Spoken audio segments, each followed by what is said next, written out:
Van my kant af 'n hartlike welkom aan elkeen van julle wat in hierdie oomblikke by ons aanlyn boodskap inskakel.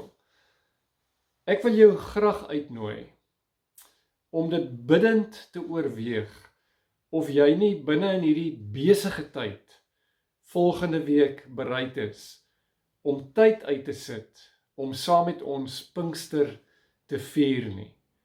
Dit begin DV Sondagoggend om 9 uur, Sondag aand om 6:30 en dan elke aand om 6:30 tot en met Donderdag aand, en dan breek ons tot Sondag wanneer ons saam Pinksterfees en nagmaal vier.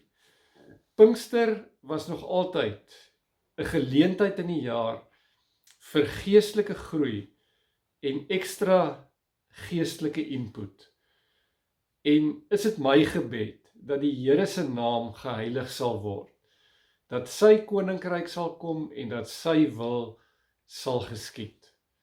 Ek wil graag die boek Handelinge hanteer, 'n pragtige boek, en hoe die Heilige Gees in die vroeë kerk se lewens gewerk het, en hoe ons dit ook kan toepas op ons lewens vandag.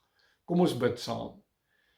Hemelse Vader, wat 'n wonderlike voorreg om te kan deel in die gawe van die Heilige Gees, as U in Handelinge 1 vers 8 beloof, julle sal krag ontvang wanneer die Heilige Gees oor julle kom, en julle sal my getuies wees in Jerusalem en in Judea en in Samaria en tot aan die uithoeke van die aarde.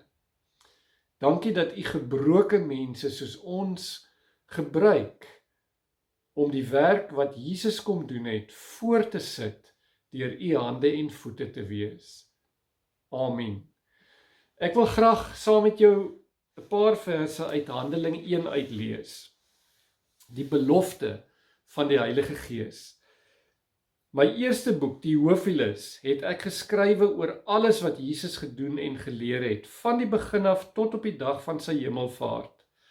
Voordat hy in die hemel opgeneem is, het hy deur die Heilige Gees bevele gegee aan die manne wat hy as apostels uitgekies het. Na sy dood het hy aan hulle met baie onbetwisbare bewyse ook getoon dat hy lewe, en in die loop van 40 dae het hy by verskeie geleenthede aan hulle verskyn en met hulle oor die dinge van die koninkryk van God gepraat. Terwyl hy 'n keer saam met hulle aan die tafel was, het hy hulle beveel: moenie van Jerusalem af weggaan nie, maar bly wag op die gawe wat die Vader beloof het, soos julle dit van my gehoor het. Ek wil baie graag so 'n paar inleidende opmerkings maak.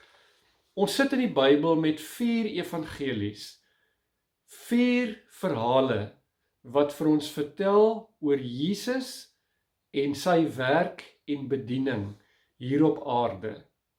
Dan sit ons ook met die boek Handelinge, wat vir ons insaag gee in die vroeë kerk se gelowiges se lewens en hoe die Heilige Gees in hulle lewens gefunksioneer het. Jesus, die werk waarmee Jesus begin het hy aan sy kerk toevertrou, sodat ons daardie werk kan voortsit totdat hy terugkom. Miskien wil ek jou teleurstel en vir jou sê dat die boek Handelinge is 'n geweldige ryk boek. En ek gaan nie in die kwessie van 7 boodskappe werklik by die diepte betekenis van hierdie boek kan uitkom nie. Maar ek gaan vir julle 'n paar skatte uitwys wat die Heilige Gees vir jou en vir my moet ontsluit. So Sondagoggend se boodskap wil eintlik net 'n oriëntering gee rondom die boek Handelinge, as ek 'n beeld kan gebruik van 'n vliegtuig wat hoog in die lug is, en as die vlieënier afkyk, dan sien hy die geheel beeld van dit wat hy daaronder sien. maar wanneer hy laag begin vlieg om te land, dan fokus hy op die fynere detail. En die vlieënier het die geheelbeeld, sowel as die fynere detail nodig, om die vliegtuig veilig te laat land. En so is dit ook met die boek Handelinge. Ek gaan vandag vir julle 'n tipe van 'n geheelbeeld gee, maar deur die loop van die week gaan ek vir julle die fynere detail uitwys. Maar ons het albei nodig om hierdie boek mooi te verstaan. Lukas Handelinge is eintlik 2 boeke, naamlik die boek van Lukas en die boek Handeling in die Nuwe Testament. En glo my, dit is volume gesproke die grootste boek in die Nuwe Testament. Selfs groter as Paulus se briewe, en dit beslaan 28% van die Nuwe Testamentiese materiaal. Paulus se briewe beslaan 24% en gesamentlik is Paulus se briewe en Lukas en Handelinge meer as die helfte van die Nuwe Testament.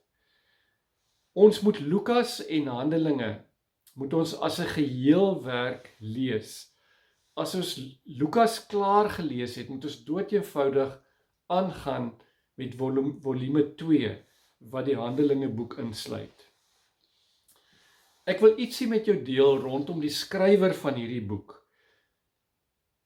Lukas is die skrywer van al 2 hierdie boeke en daarom is die boek Lukas ook na Lukas vernoem.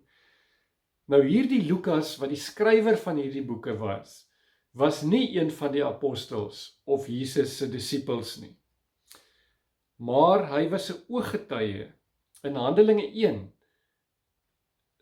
en ook in Lukas 1 hoor ons duidelik dat hy alles fyn gaan ondersoek het, sodat hy 'n betroubare getuienis van die Jesus verhaal aan ons kan lewer. As ons gaan kyk na Handelinge 16 en 20 en 21 en 27, dan sien ons dat hierdie Lukas as skrywer ten minste 2 sendingreise saam met Paulus deurgemaak het. Met ander woorde dat hulle mekaar baie goed geken het. Kolossense 4 vers 14 sê vir ons dat Lukas 'n mediese dokter van beroep was. Kolossense 4 vers 10 tot 14 sê vir ons dat hy selfs saam met Paulus in die tronk opgesluit was. In Lukas 1 vers 1 tot 4 is my nogal 'n aangrypende gedeelte waar hy vir ons beskryf wat sy bedoeling met hierdie boek is. Ek lees dit vir julle. Daar is baie wat onderneem het om 'n verhaal te skrywe van die dinge wat onder ons gebeur het. Hulle het dit opgeteken soos dit aan ons opgelewer is deur die mense wat van die begin af ooggetuies en dienaars van die woord was. Daarom het ek dit ook goed gedink om self alles stap vir stap van vooraf te ondersoek en die verhaal noukeurig in die regte volgorde vir u neer te skryf. So kan u te wete kom dat die dinge waaroor u onderrig is heeltemal betroubaar is. Lukas het intensiewe navorsing gaan doen by mense wat vir Jesus beleef het en ooggetuies was. As ons gaan kyk na 2 Timoteus 4 vers 9 tot 11, dan sien ons dat Lukas sowel as Markus medewerkers van Paulus was en dat hy aan die einde van sy bediening, net voordat hy sterf, dat hy die aflosstokkie juis vir hierdie 2 Christene van die vroeë kerk aangee om die evangelie verder te vat en hulle werk te gaan doen. En dit sê vir ons 'n baie belangrike ding van ons hemelse Vader, dat die Here God kan nooit in 'n skaakmat situasie beland nie. Want as ons in 2 Timoteus 4 vers 9 daar van vers 6 af lees, dan sien ons dat Paulus geweet het dat sy einde naby kom en dat hy juis op daardie punt met Lukas gepraat het en gesê dat hy die aflosstokkie vir Lukas gaan gee. Maar ons sien ook in 1 Petrus 5 vers 12 tot 13 dat Petrus terselfdertyd in Jerusalem op sy dood wag en dat hy weer die aflosstokkie vir Markus oorgee. So hierdie twee besondere kerkleiers van die vroeë kerk kom albei min of meer op dieselfde tyd te sterwe en hulle oorhandig dit dan aan Lukas en aan Markus wat baie goed aan hulle bekend was. Kom ons gaan kyk 'n bietjie wie was die eerste leser van hierdie boek. En dan is dit baie duidelik uit die eerste vers van Lukas uit, maar ook uit die eerste vers van Handelinge uit, dat die boek opgedra is aan Theophilus. Albei hierdie boeke. Ons het baie min historiese data oor wie Theophilus was, maar een ding weet ons, dat sy naam beteken geliefde van God. Wat ons verder van hom weet, is dat Lukas spreek in Lukas 1 vir Theophilus aan in Grieks as kratiste. En kratiste beteken hooggeplaaste. Dit beteken eintlik edelagbare in Afrikaans. Dit is iemand wat in die Romeinse Ryk 'n belangrike ampt vervul het. Min of meer soos 'n goewerneur of 'n burgemeester in vandag se taal. Maar hy was 'n Romeinse amptenaar wat die Here Jesus gevind het. Hy het die Here Jesus geken, hy was 'n volgeling van die Here Jesus. En al wat ons verder nog van hom weet, is dat hy 'n weldoener was. Dat hy die fondse vir Lukas voorsien het, om die verhaal van Jesus op perkament of op papirus te gaan sit, wat in daardie tyd 'n onbetaalbare situasie was. Daarvoor het hy die fondse voorsien, en het die Here hom op 'n baie besondere wyse gebruik. Nou wat was die doel van Lukas se skrywe? Om onderrig te gee, om vir Theophilus te help met 'n geestelike groeiprogram. En nou weet ons dat dit onmoontlik is om geestelik te groei as jy nie in jou binnekamer tyd saam met die Here se woord en met gebed spandeer nie. En dan moet jy dit wat jy uit die woord uit hoor, moet jy in jou lewenswyse omskep. Jy moet met ander woorde in gehoorsaamheid aan die Here God gaan lewe. Anders help dit nie. Ek en jy ken die woord uit ons kop uit nie. En Lukas beskryf 3 tydvakke in die boek Handelinge. Die tyd van Israel, of eers in sy Lukas Evangelie, die tyd van Israel, wat eindig met die lewe van Johannes die Doper. Dan beskryf hy die tyd van Jesus, wat eindig met die hemelvaart van die Here Jesus. En dan beskryf hy in volume 2, naamlik Handelinge, die tyd van die vroeë kerk, en hoe die Heilige Gees in die vroeë kerk gefunksioneer het. In 1 Petrus 2 en verder lees ons baie interessant, dat, ek wil dit net gou vir julle opsoek, dan lees ons die volgende, wat dit bevestig, dat Petrus die belangrikheid van die woord beklemtoon het. Hy sê in 1 Petrus 2 vers 2, soos pasgebore kindertjies smag na melk, moet julle smag na die suiwer geestelike melk, sodat julle daardeur kan opgroei en die saligheid kan verkry. En net 'n bietjie verder aan, dan sê hy, nou moet ons dit toepas in ons lewe.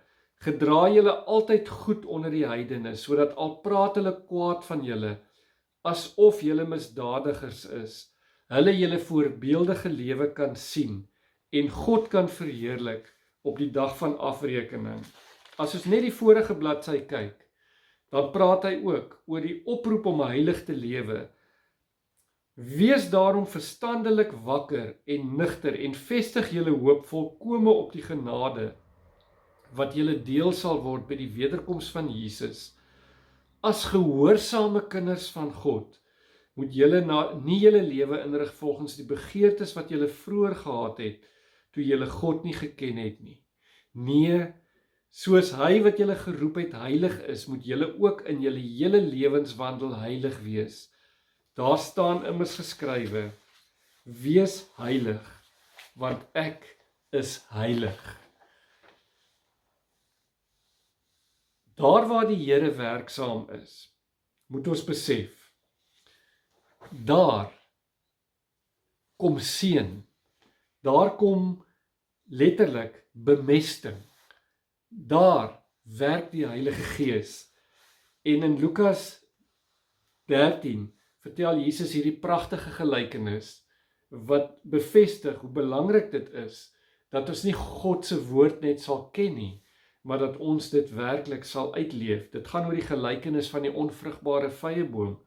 Vers 9, daarna het hy hierdie gelykenis vertel. 'n Man het 'n vyeboom gehad, wat in sy wingerd geplant was. Toe hy vrugte daaraan kom soek, maar niks kry nie, sê hy vir die tuinier, kyk, dis nou 3 jaar, dat ek aan hierdie vyeboom vrugte kom soek, en niks kry nie. Kap hom uit, waarom moet hy langer die grond uitput? Maar die tuinier antwoord, meneer, laat hom nog hierdie jaar staan. Ek sal die grond rondom hom omspit en bemes. Waar die Here Jesus werksaam is, kom daar bemesting, seën, deur die kragvolle werking van die Heilige Gees. Ek wil saamvat, wanneer 2 topgeestelike leiers van die vroeë kerk sterf, dan gebruik die Vader vir Markus en Lukas om die aflosstokkie aan te gee en voort te gaan met die Here se werk. Vader is nooit in 'n skaakmat situasie nie. Eugene Peterson het gesê, die kerk van die Here Jesus of gemeentes kan dalk in die moeilikheid beland, maar Vader se koninkryk is nooit in die moeilikheid nie. Nee, Paulus sit in die tronk. Petrus, sowel as Paulus, benader die einde van hulle lewe en hulle stel 2 persone aan vir wie hulle mentors was. Petrus was Markus se mentor. Paulus was vir baie lank Lukas se mentor. En die Here God se werk gaan voort deur mense wat bemagtig word deur die Heilige Gees. Vanaand gaan ek aan met hierdie boodskap. Baie dankie. Amen.